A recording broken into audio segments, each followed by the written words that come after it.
With the price reduction for the M4A4 in Season 2, the debate between which M4 is better has been reignited. Is the silent but deadly A1-S retaining its spot as king in the meta, or is the fast and aggressive A4 gonna take its spot? I'm gonna give you the facts, the stats, and my personal opinion on which M4 you should be using. Let's get into it.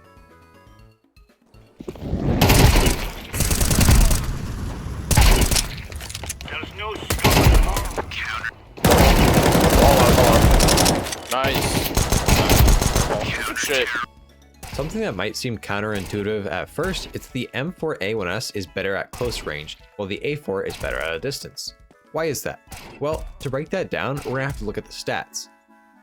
The M4A1-S actually has a higher base damage than the A4.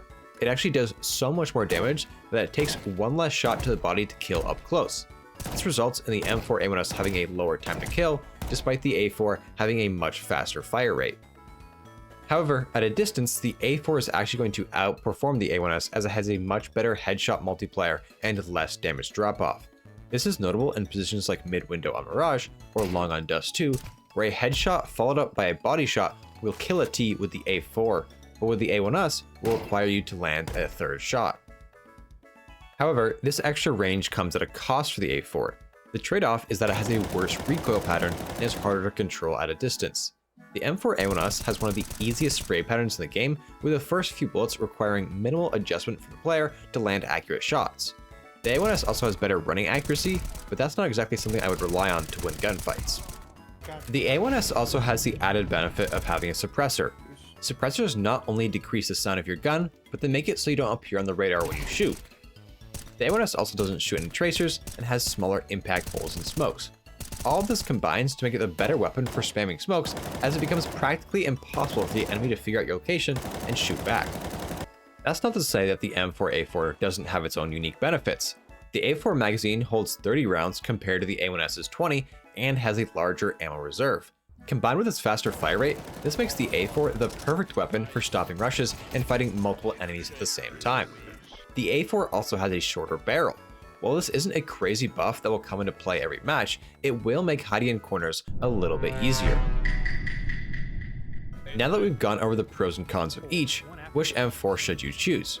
Well, it's going to depend both situationally and on personal preference. If you like taking close range engagements, constantly spam smokes, or prefer to play as a lurker, go with the A1-S. If you are a solo anchor and need the extra ammo to stop a rush, or if you're an aim demon that can control the recoil, rock the A4. I suspect at the pro level, we're going to see a lot of players switch over to using the A4 primarily, as in most scenarios, it is going to be the better weapon, and the only reason they weren't using it in the first place was the price. We already see pros with great aim like Nico or Mobs use it on occasion because they can control the recoil and take advantage of the lower damage drop-off and ammo capacity. So I would expect more pros to switch over now that the two M4s cost the same, especially on maps with an abundance of long-range fights like Dust 2. As for myself, I will also be using the A4 primarily as I love its fire rate, and the 30-round mag gives me confidence to spray down multiple enemies without having to worry about a reload. I don't think there's really going to be a wrong choice here, as both guns have their own unique benefits, so don't feel the need to switch over if you don't like one of the guns. If you enjoyed the video, leave a like and subscribe. Also, consider checking out my Twitch, as I'm going to start streaming my Face-It matches again on weekday mornings. Thanks.